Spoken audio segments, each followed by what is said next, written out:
right. It is a glory day as Temple gets a big win last night at the Liacouras Center as they take down the Bearcats of Cincinnati in a little bit of a revenge game, as last time Temple played Cincinnati, they got blown out in the second half. Now joining us in the studio is the man, the myth, the legend. They call him Coach DK of your Temple University basketball team. Coach, always great to see you. How are you, my friend? Thanks for having me. Well, thank you for coming on. And we had Will Cummins in studio the other day, and we were congratulating Will on getting to that accomplishment of 1,000 points. And I asked Will, after your freshman season, when you only had 29 points, did you ever think you were going to get to 1,000? And he said, to be honest with you, I probably didn't think that myself. He goes last night, 7 of 13, 21 points. He's the heart and soul of this basketball team. You guys live and die by Will Cummins. That was evident by that stretch this year when he got hurt. You've been here for a while at Temple University. Can you just talk a little bit more about the progression of Will Cummins behind the scene?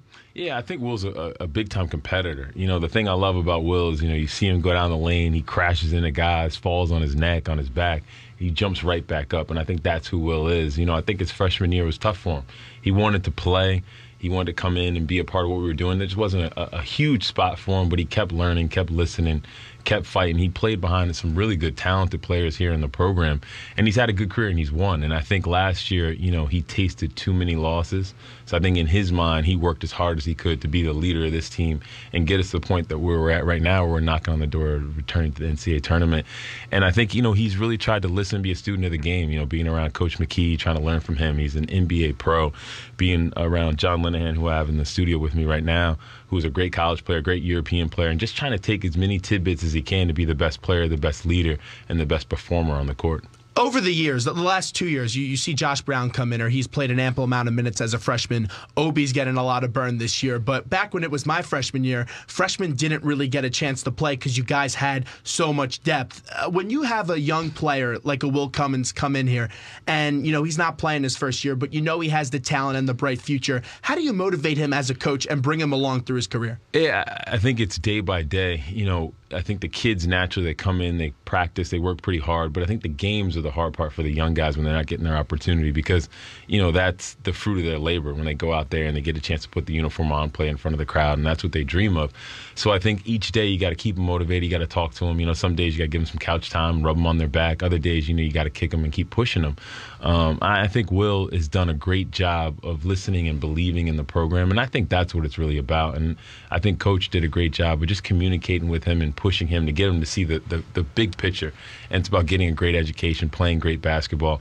And once Will bought into that, he was good to go. And I think for, Josh Brown, as you mentioned, for Obi, as you mentioned, they're very fortunate because they get a chance to help us win games, but they also get a chance to have some experience early on. You know better than anyone. No one likes losing. Last year wasn't fun when you had only 9 wins, and you really tell no player, freshman, sophomore, junior, or senior likes losing, but the seniors take it extra tough, and they have that dejected look on their faces when you do lose a game. I remember earlier on this year, it was a home game. You could tell Jesse Morgan, after you guys lost a close one, was really upset after the game. Will Cummins, you mentioned it last year, he didn't even watch the NCAA tournament because he just couldn't stand that Temple wasn't in it. Those moments like that motivate kids when you have to take a year back and not make it to the NCAA, especially when you have such a rich tradition here of Temple University of it's an expectation every year we expect to play in March. Yeah, I think if you're a player and a competitor, you're going to take it onto yourself because in the end of the day, I think a guy like Will, for example, he looks at it like, hey, it's my chance to kind of be in that big role in the program. Now we're not winning, so something's got to be wrong, so maybe it's me. And I respect that for Will because, he's searching for answers because he wants to be the best player. He can be the best leader, and I think he takes great pride in being in the position that he's in the program. And, I think you look back at those losses last year, and I think to your point about Jesse this year when we lost the game, we came out rolling when Jesse became eligible and Devin, and I thought we started to solidify who we were as a team for the season.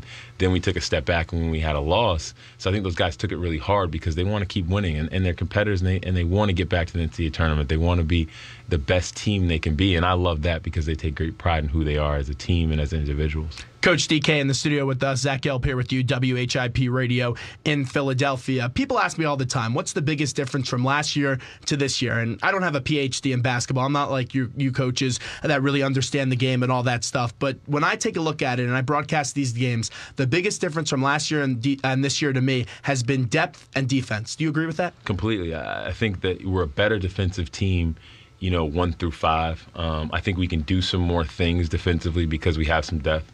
And I think also in the practice setting, there's a little bit more competition, which then makes everybody play a little bit harder, which then spills over to the court.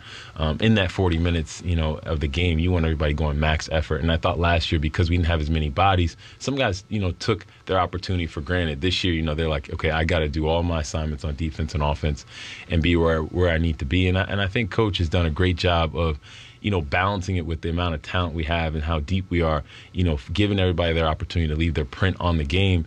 And the guys that come out and they're ready to play and they're having their night, they're on the floor. And if not, you got to come back in, get back in the lab, and get prepared for the next game. And also, you have a player of Jalen Bond, who Fran said earlier in the year, he doesn't only need to be good defensively, he needs to be great. When you have that presence in the front court, it allows you to attack that perimeter a little bit with more confidence.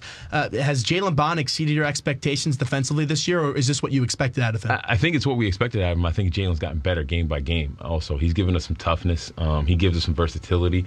He's probably one of the reasons why we were so good, over the last few years. We had Raleigh Hollis Jefferson, who could do so many things defensively. I mean, he made up for people's mistakes. He could switch out on the guards. I think Jalen gives you some of that, but I think he gives us some toughness. And also, I think, Devontae Watson has been getting better and better over the last few games, and just having his presence in the middle has been huge. And then, you look at, when Obi was healthy before he got hurt just now, you can look at the last 2 or 3 games that he played in, there's 1 or 2 blocks that he comes up with that are huge plays. So when you put all that together, you have our guys doing their jobs on the perimeter, we're a better defensive team.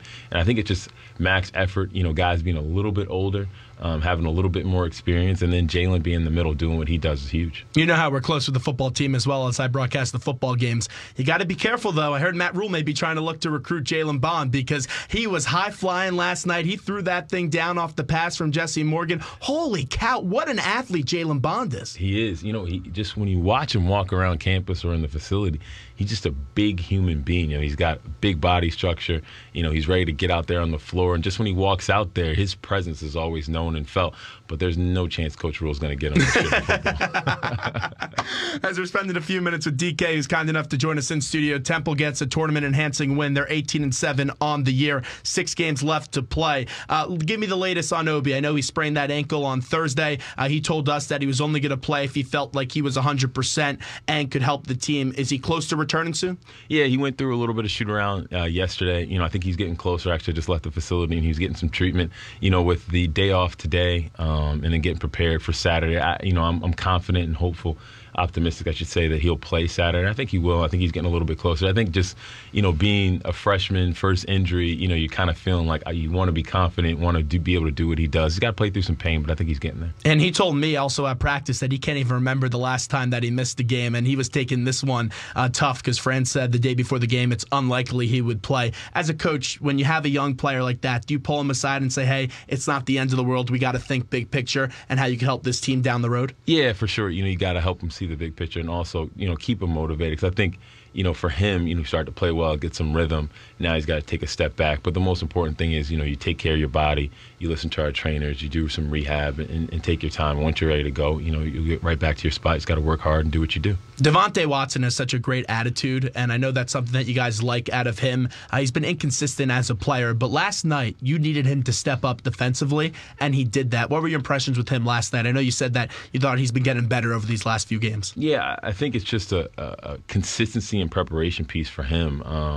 Getting in, watching film, working at his game, approaching the game the right way, approaching it like a professional. I think as he's consistently done that, he started to play better, and he starts to understand, what his role is and what he's got to do. He's got to defend. He's got to rebound. He gets opportunities to finish around the basket. He's got to do that, and I think he's made some big plays, and when he does that, it gives us more confidence as a team, and obviously, the opposing teams, they see what he can do, so now it gives the other guys on our team opportunity to operate and just makes us better all over the floor. We were talking about the depth, and it's nice to see a player like a Josh Brown who worked hard over the summer. He comes from the Bob Hurley School of Defense, and he wanted to improve his offensive game, and in the summer he took the classes. He went to the facility every day and was just shooting ball after ball. To see him get rewarded with a big moment like that up against Memphis 2 games ago, where he didn't hit a shot in the single game until the one that mattered most, has to make his confidence go through the roof right now. Oh, no question. You can just see it. I mean, his smile's ear to ear, his confidence, his shoulders are broad, and I think Coach said it best after after the game, he said to the whole team, he's like, Josh Brown made that shot in July and August because he worked at his game and he earned it. So when he stepped up there ready to do it, he made the play and he was good to go. And I think for him, that play will carry over for us throughout the rest of the season because, yesterday he made a couple big-time passes, late in the second half, and I think it was just part of that play that he made against Memphis because now he's thinking, I can do this, I can do that. He's more confident as a player, which is huge for us. I know each game's different, but at the end of games, I always intrigued to see what lineup Fran puts out there as a coaching staff as well because you have so much depth. How do you guys decide in the game what players you're going to put in those big spots? It's a little bit of chess, if you will.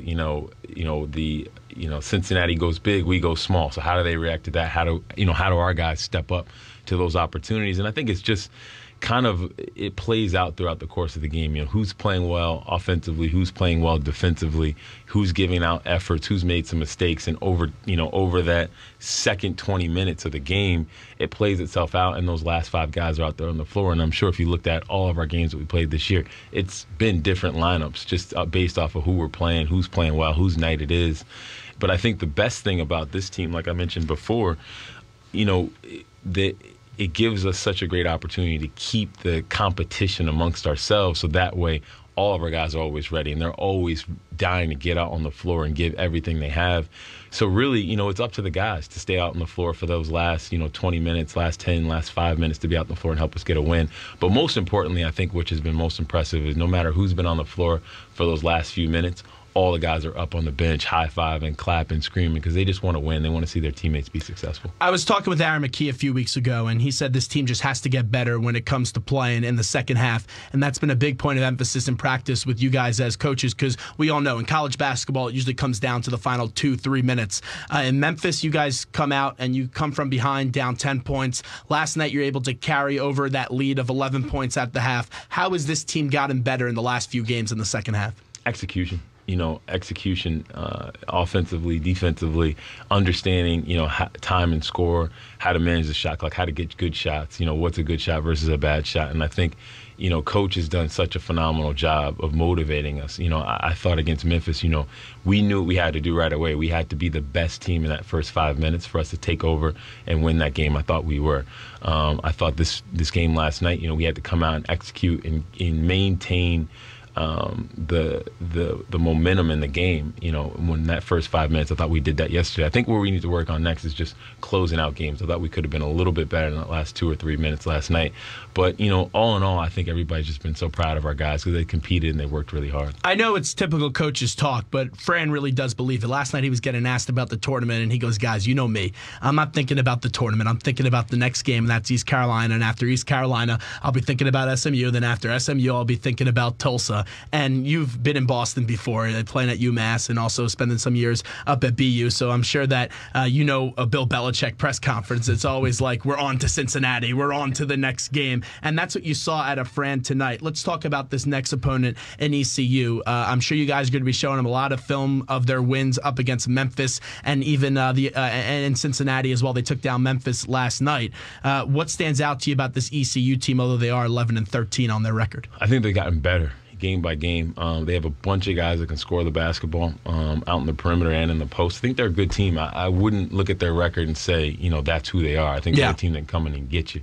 And they're going to be coming in to win the game. A little bit different. They're going to play a lot of zone throughout the course of the game, which will be a little bit different change of pace for us. So we have to, address a few things in terms of getting our guys to think about how to beat ECU, because how to beat Cincinnati is going to be very different than beating ECU.